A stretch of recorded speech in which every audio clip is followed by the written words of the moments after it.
सरकारी कॉलेज में इंग्लिश का पीरियड था। एक तालबा जोर जोर से रोने लगी। टीचर ने पढ़ाना छोड़ दिया। भागम भाग उसके पास जा पहुंची।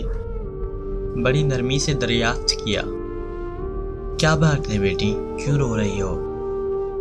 उसने सिसकियां लेके जवाब दिया, मेरी फीस के पैसे चोरी हो गए हैं। बैग में रखे थे, किसी ने निकाल लिए हैं। टीचर ने एक लड़की को इशारा करते हुए कहा, कमरे के दरवाजे बंद कर लो, कोई बाहर ना जाए, सबकी तलाशी होगी।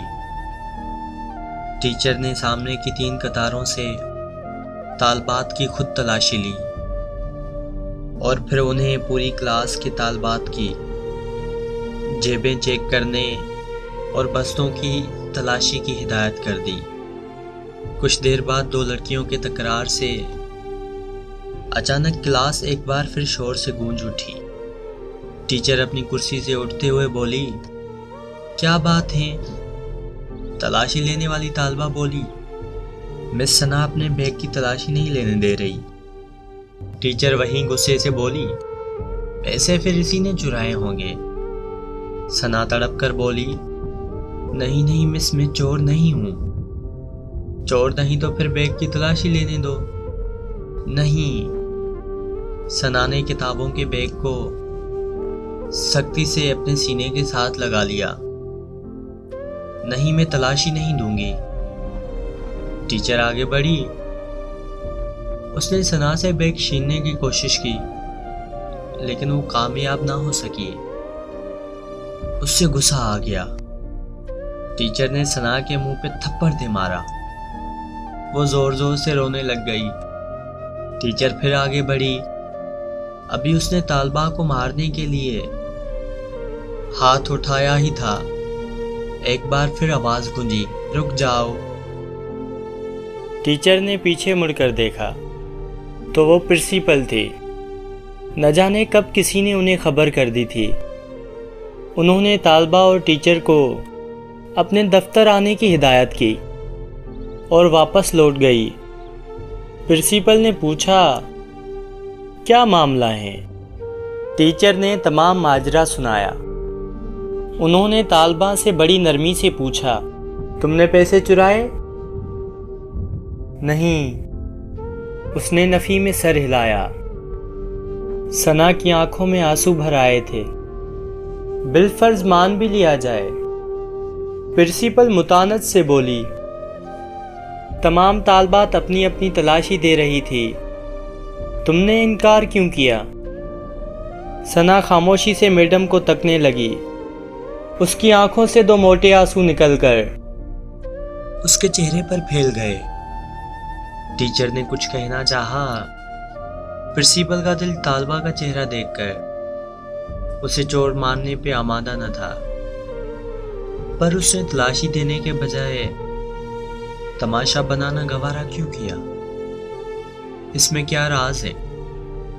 वो सोचने लगी और फिर कुछ सोचकर टीचर को क्लास में जाने का कह दिया। प्रिंसिपल ने बड़ी मोहब्बत से सना को अपने सामने वाली चेयर पर बिठाकर फिर पूछा। उसने खामोशी से अपना बैग उनके हवाले कर दिया। प्रिंसिपल ने इश्तियाक, तजस्सुस और धड़कते दिल के साथ बैग खोला। मगर ये क्या, किताबों कापियों के साथ एक भोला चिपका हुआ शापर बैग भी बाहर निकल आया। तालिबा को यूं लगा जैसे उसका दिल सीने से बाहर निकल आया हो। सना की हिचकियां बढ़ गई। प्रिंसिपल ने शापर खोला। उसमें बचे कुचे नान, कुछ कबाब और चिकन की बूटियां थी। सारा मामला प्रिंसिपल की समझ में आ गया। वो कांपते वजूद के साथ उठी। रोती हुई सना को गले लगाकर खुद भी रोने लग गई।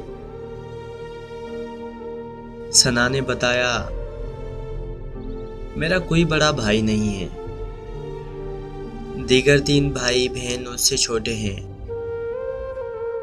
वालिद साहब रिटायरमेंट से पहले ही बीमार रहने लग गए। घर में कोई और कफील नहीं है। पेंशन से गुजारा नहीं होता। भूख से मजबूर होकर एक दिन रात का फाका था। नाश्ते में कुछ न था। कॉलेज आने लगी तो भूख और नकाहत से चलना मुश्किल हो गया था। मैं एक तिक्का कबाब की दुकान से आगे से गुजरी तो कचरे में कुछ नान के टुकड़े और अधखाना एक चिकन पीस पड़ा देखा। बेख्तियार उठाकर खा लिया। करीबी नल से पानी पीकर खुदा का शुक्र अदा किया। फिर ऐसा कई मर्तबा हुआ। एक दिन मैं दुकान के दड़े पर बैठी पेट का दोजक भर रही थी कि दुकान का मालिक आ गया। उसने मुझे देखा तो देखता ही रह गया। भूखों की तरह नान और कबाब के टुकड़े खाता देखकर पहले वो परेशान हुआ, फिर सारी बात उसके समझ में आ गई। वो एक नेक और हमदर्द इंसान साबित हुआ। मैंने उसे अपने हालात से सच बता दिए। उसे बहुत तरस आया। अब वो कभी कभी मेरे घर खाना भी भेज देता है और ग्राहकों का बचा हुआ खाना, बर्गर वगैरह रोजाना शॉपर में डालकर अपने दुकान के बाहर एक मखसूस जगह पर रख देता है, जो मैं कॉलेज आते हुए उठाकर किताबों के बैग में रख देती हूँ और जाते हुए घर ले जाती हूँ। मेरी अम्मी अबू को इल्म है। मैंने कई मर्तबा देखा लोगों का बचा कुचा खाना खाते वक्त उनकी आंखों में आंसू होते हैं। बहन भाई छोटे हैं, उन्हें कुछ इल्म नहीं। वो तो एक दूसरे से छीन कर भी खा लेते हैं। प्रिंसिपल उसकी तकलीफ की शिद्दत सुनकर रोने लग गई और उसकी मदद करने के लिए उसे कुछ पैसे भी दिए और सना की कॉलेज फीस अपने जिम्मे ले ली।